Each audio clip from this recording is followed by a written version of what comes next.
Now, you all consider me a pretty snappy dresser, of course, but being that I have the top half of the wardrobe all dialed in, I started thinking I've got to have something great to wear below. And I thought, hey, what about hot pants? But even though I'm a big fan of 70s music, I wasn't into pleather. But look what I came up with. Can you believe it?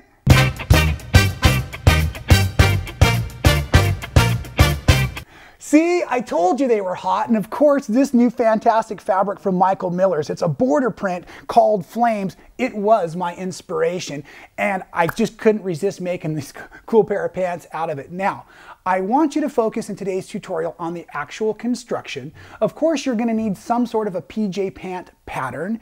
If you've got one you like, just use that. Like I said, we're talking construction today.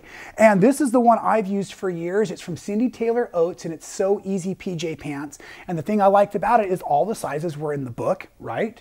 You'll also need a little bit of a non-rolling, let me say that again, non-rolling elastic that keeps it comfortable in your waistband. And don't worry, I've already filled out your shopping list. All of these supplies are available at Missouri Star Quilt Company, and there's a link in the description below. Let's get moving into the actual pattern so you know what to do next. Let me get the stuff out of our way. The fun thing with Cindy's book is all of the pattern sizes are all full size, but in order to save them all, I'm going to encourage you to go in here and pop your staples out if you're working out of a book, and go ahead and remove the pattern entirely, right? And safely without damaging the book. Once you've got that taken care of, the next key is to find it. Now, PJ pants come with a front leg and a back leg, and the cut is different, so you're going to be making them individually. And for me, I am a size medium for this particular pant, and I actually took a pair of PJs that I loved and laid it on top of my pants first to just kind of get an eyeball, something that I already knew fit versus something that I'm going to try to make fit, right? Of course, this is not a pair of suit slacks either, so we have a little bit of wiggle room.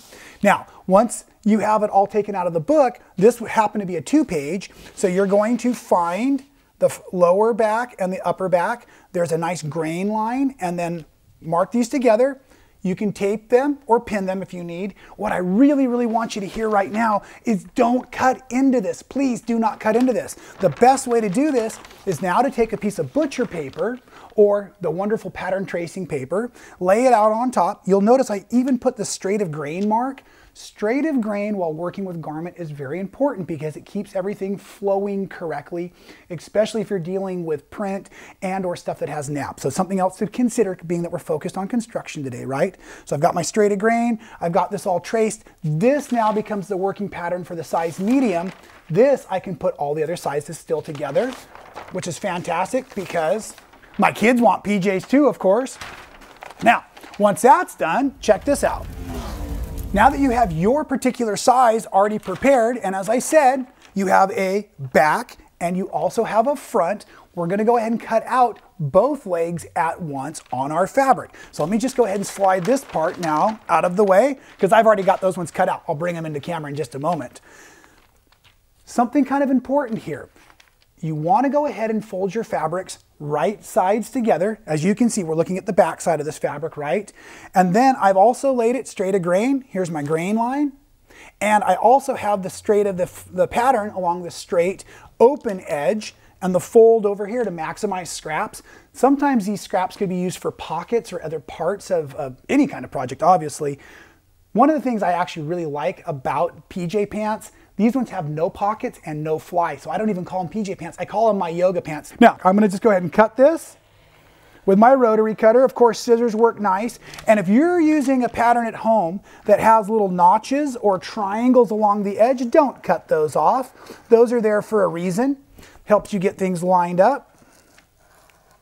Okay, now one of the things we're also going to be doing in today's tutorial is we're going to be setting up to do French seams. So as I'm cutting this a little bit wonky, it doesn't have to be exactly perfect on the edges because it's going to be hidden and bound within those French seams. Okay, something else to point out real quick, I did pin my pattern to my fabric so it wasn't shifting as I was working.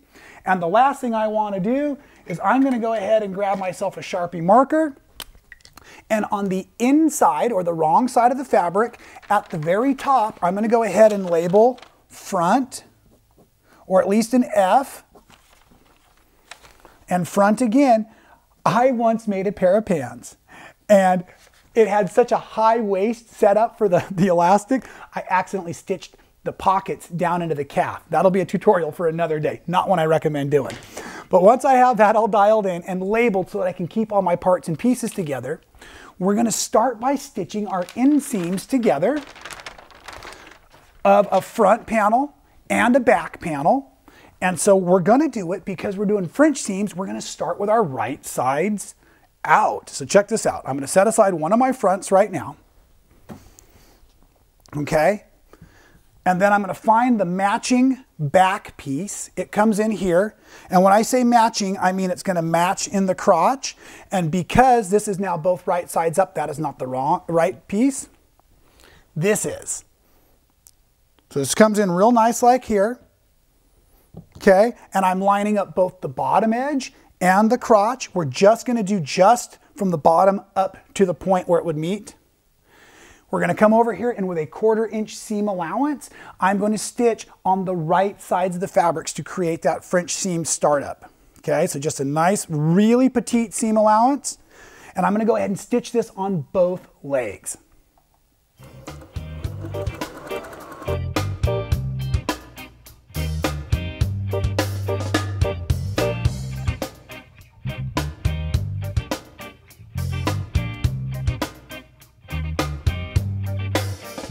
Now that the second leg is done, we're gonna go ahead and join both pieces to build that front or rear crotch seam. So when we did a front and back the first time, now you're looking for your front and front. And it's gonna be this horseshoe in here. And yes, we are doing all of the raw edging first, and then we are doing the French seam final. So I'm laying it in here. It looks correct, but my double check is it says front, back, and back. So I am actually sewing the correct pieces together, still with that 1/4 inch seam allowance, and still on the right sides of the fabrics or wrong sides together right now. So we're still prepping to be able to do French seams, and that's going to be the next step right after this.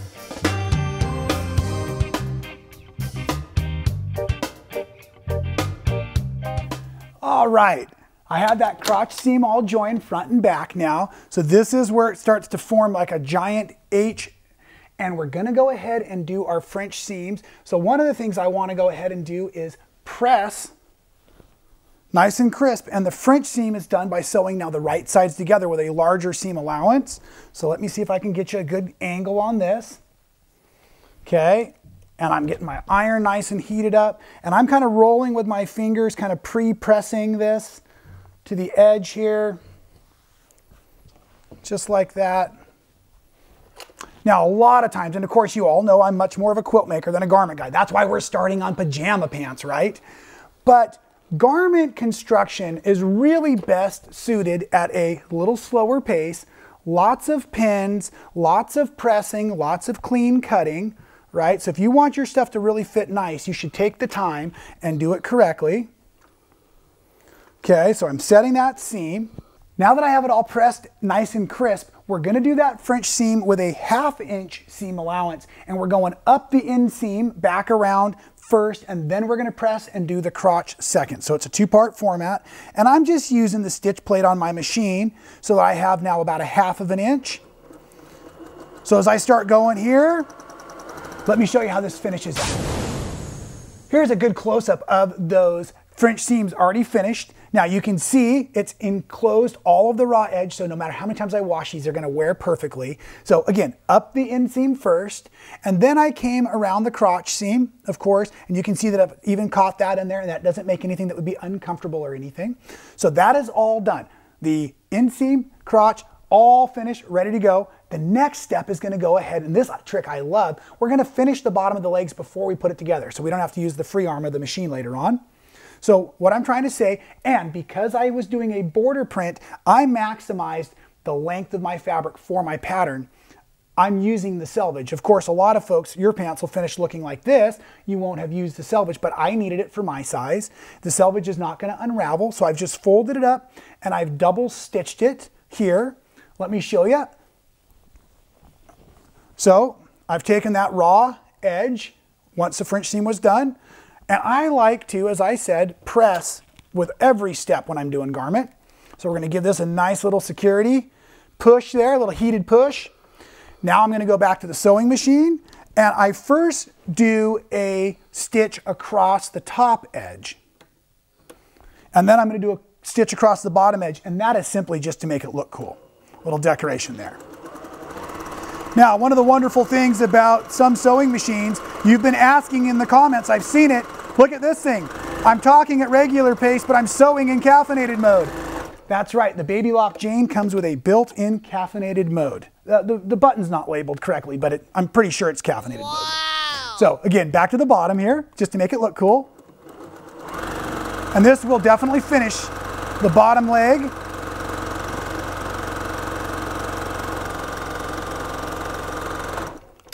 And the bonus thread cutter. So just like that is finished, super, super easy. Next step of construction, and take the time to unpack it all so you get it right, is going to be set up for French seams on the outer leg seam as well. So I'm turning it again, right sides out or wrong sides together, and I'm going to join down here starting at the bottom. And this time I'm going to be able to go from the bottom of the leg all the way up to that outer seam, which ends up right here. I'm just kind of organizing it as I get ready to put it into the sewing machine. And again, because it's a French seam, it's that narrow seam allowance, like a 1/4 inch to start. And we'll finish with 1/2 inch seam allowances. Here we go.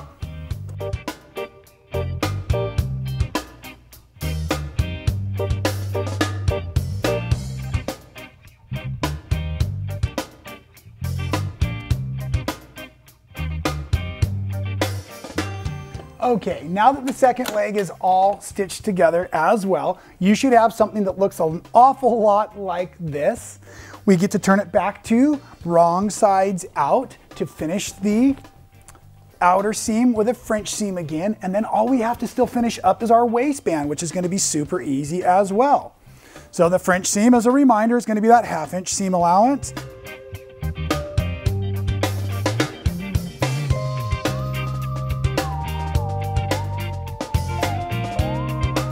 All right, as I'm finishing that second outer seam with a French seam, I don't know if I pointed out earlier or not, but we are certainly using polyester thread in today's tutorial. I like poly threads for my garment work, correct?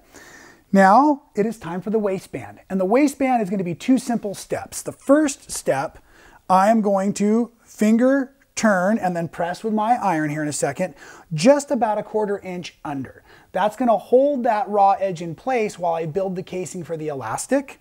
A lot of you may have, I'll be talking while we're pressing here, a lot of you may have a PJ pant pattern which actually allows for a drawstring as well. So at this point, if you're using a drawstring in the construction of yours, you're probably putting in some sort of buttonhole. That buttonhole will allow the drawstring to come out. Make sure you're putting it in the front of your pants. Nothing harder than tying your pants behind your back, right? And there's also some other fun elastics out there. I know, especially with some of the ladies' pants, they're actually joining the elastic on the outside nowadays of the pants. So there's all kinds of ways to do your waist. And again, I'm just setting this little seam. It's just going to hold everything in place while we get ready to build that casing to put our elastic in.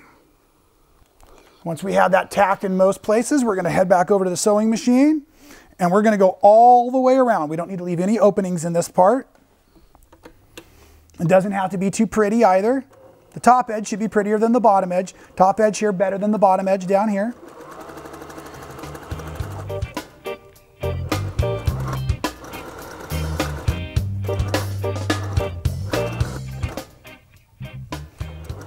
The other things that this stitch is actually doing is helping secure those side seams so they won't get in the way of our elastic and or our drawstring when we're feeding them through later on. So that's another reason I like to do this. And also sewing around this top band is kind of like the great equalizer to areas where maybe it was a little bit longer at the finish than one of the other sides. Again, this will never show as the finished product, but it's a nice way to make it all look nice and smooth as we're getting ready to set that top casing.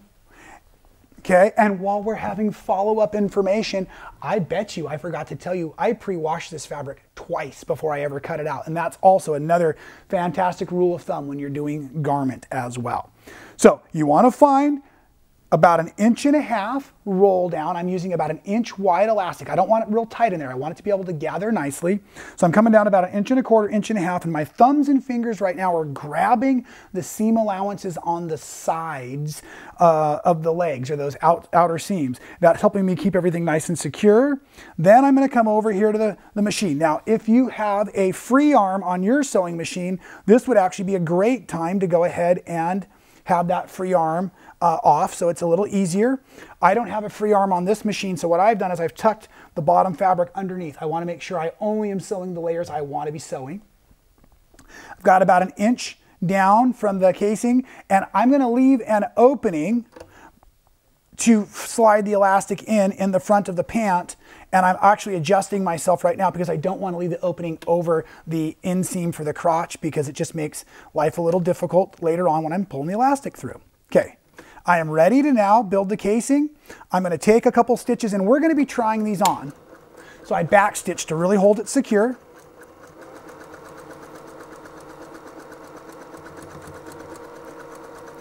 And this seam really does count. Notice the pace I'm stitching at is definitely slowed down. This one is important, so we want it to look really nice.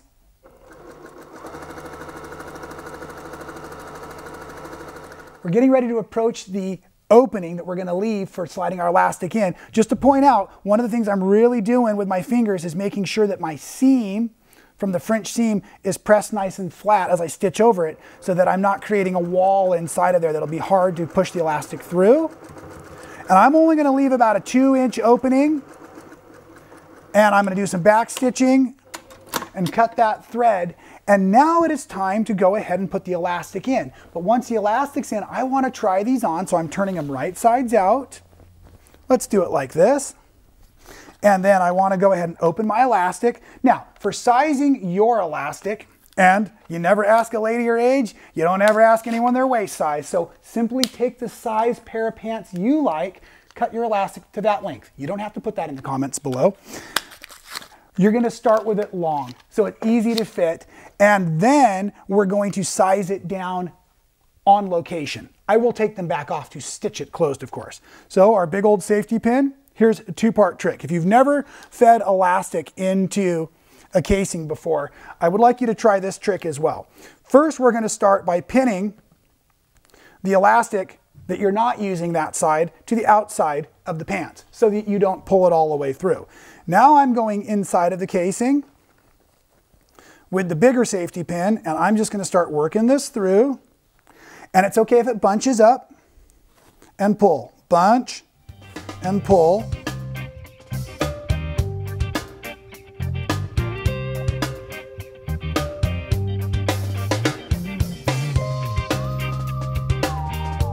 We're going to go ahead and try these on. Size them just right. So remember, I told you to start with your waist size. And if you start with elastic at your waist size, it's not going to hold your pants up. Okay? So once you have it there, you're going to sneak into your pants. Once they're on, come back to the front and get that union, the 2 pieces of elastic, and now you can start to cinch it up until it fits nicely the way you want it to hold, right? At that point, you will be making an adjustment to the elastic itself. And so what I do is, usually it's about 3 or 4 inches you're going to lose. So I've already figured it out. I need that much cut off. Okay. Now what I'm going to do is I'm going to just put these 2 seams, make sure that your elastic has not twisted around. Okay. I'm going to come over to my sewing machine and secure these 2 pieces of elastic. If I can reach it. Oh yeah, thumbs down and everything. Just need a little stitching at first. Of course, I'll back stitch to really hold that. And I'll do it on the other end of the tail also. Right here. Drop that presser foot again. Just stitching the elastic only, I'm hoping. And a back stitch. Fantastic. So the elastic is now secured at the perfect size to hold your pants up. It goes back into the casing. I take all the extra fabric and massage it out of the way. And now I'm just going to finish this stitching by machine, and I'm doing my best to not stitch on the elastic itself. I want my elastic to be able to travel nicely. Top stitching this closed. Now that that casing is closed, you have one of the coolest pair of hot pants in town. As a matter of fact, not only could you wear these all around town, but feel free to slide into them, kick back on the couch, and we'll see you next time here at Man Sewing.